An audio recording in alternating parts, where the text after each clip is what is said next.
Hello dear students. बच्चों, आज की प्रिपरेशन फॉर एग्जाम सीरीज के अंतर्गत हम लेकर आए हैं समास से संबंधित प्रश्नों के उत्तर। समास एक महत्वपूर्ण टॉपिक है। क्यों? क्योंकि पहली बात तो ये थोड़ा हार्ड भी होता है। कई बच्चों ने इसका नाम पहली बार सुना होगा, इसके बारे में पढ़ा होगा, जाना होगा। वैसे तो ये काफ़ी इजी होते हैं यदि हम इन्हें अच्छे से समझ जाते हैं तो, अदरवाइज ये इतने इजी नहीं होते। मेरा आपसे कहने का मतलब यही है कि यदि आप अच्छे से समझ जाते हैं तो ये 4 नंबर आपको बहुत आसानी से मिल सकते हैं। और इसके लिए आपको करना होगा समास की डेफिनेशन को समझना, जानना, इसके भेद को समझना और उनकी परिभाषा को जानना। इसके लिए आपको हमारे पुराने वीडियोज जिनमें हमने समास को काफ़ी अच्छे से, काफ़ी इजी वे में समझाया है, देखने होंगे। क्योंकि मेरा ऐसा मानना है कि जब तक आप किसी भी टॉपिक की थ्योरी को अच्छे से नहीं पढ़ लेते, नहीं समझ लेते, आप बहुविकल्पीय प्रश्नों के उत्तर नहीं दे सकते। तो उन्हें देखिए, समझिए और फिर भी कोई दिक्कत होती है तो हमें कमेंट्स के द्वारा ज़रूर बताइए। आइए शुरू करते हैं आज का वीडियो, समास और उससे संबंधित MCQ प्रश्नों के उत्तर। निम्नलिखित समास संबंधित 5 बहुविकल्पीय प्रश्नों में से किन्हीं 4 के उचित विकल्प उत्तर पुस्तिका में लिखिए। बहुविकल्पीय का मतलब तो आपको पता ही है, MCQ। और विकल्प मतलब ऑप्शन। ये जो 4 ऑप्शन दिए इसमें से सही उत्तर आपको लिखना है। ठीक है, तो इसमें पहला प्रश्न है, कर्मधारय समास के लिए उचित समस्त पद लिखिए। समस्त पद का मतलब समास होता है। ठीक है, तो इसमें 4 ऑप्शन है, लंबोदर, महापुरुष, माता पिता और दोपहर। तो बच्चों, जब भी इस तरह से प्रश्न आता है तो हमें समास का विग्रह करना होता है। ठीक है, और जब हम समास का विग्रह करेंगे तो हमें समास का पता चल जाएगा।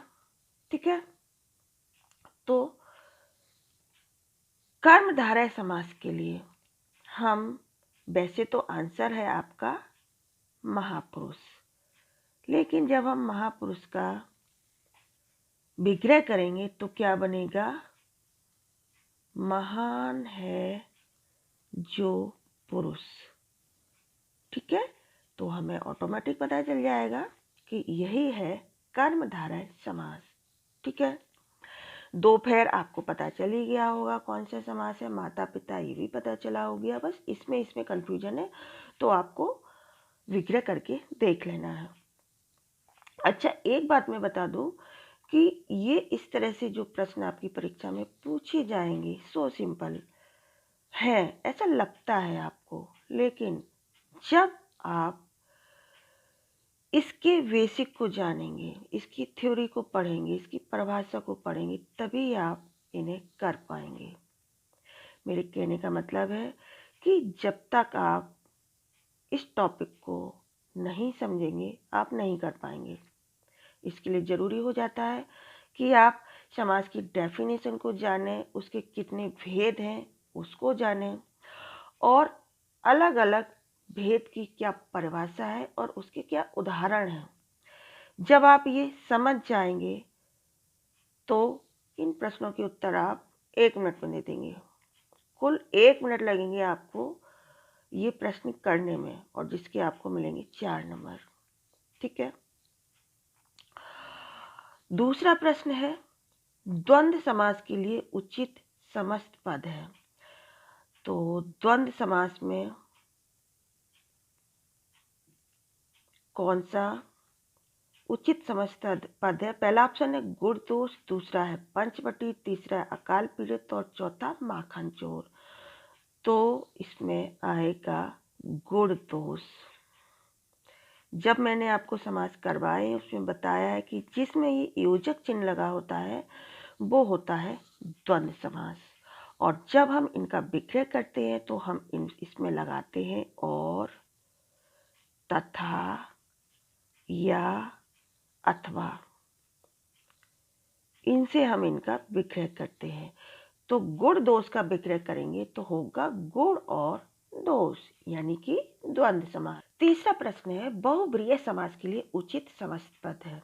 ठीक, तो पहला ऑप्शन है पंकज, दूसरा तपस्वी, तीसरा नर नारी, चौथा नील गगन। तो इसका उत्तर होगा तपस्वी। ठीक है, मैं आपको बता दूं कि हर समास में दो पद होते हैं, पहला पद दूसरा पद। ठीक है, और बहुब्रीहि समास में दोनों पद अप्रधान होते हैं। इट मीन्स उनका कोई महत्व नहीं होता, उनकी कोई इम्पोर्टेंस नहीं होती। क्यों? क्योंकि उसका जो तीसरा अर्थ निकल कर आता है वही बहुब्रीहि समास कहलाता है और उसी की इम्पोर्टेंस होती है। ठीक है, तो ये होगा तपस्वी। नेक्स्ट आता है तत्पुरुष समास के लिए उचित समास पद है। ठीक है, तो तत्पुरुष समास यानी कि जिसमें कारक विभक्तियां आती हैं। ठीक है, पहला ऑप्शन है पीताम्बर, दूसरा महाशय, तीसरा अयोग और चौथा सत्याग्रह। तो ये होगा सत्याग्रह।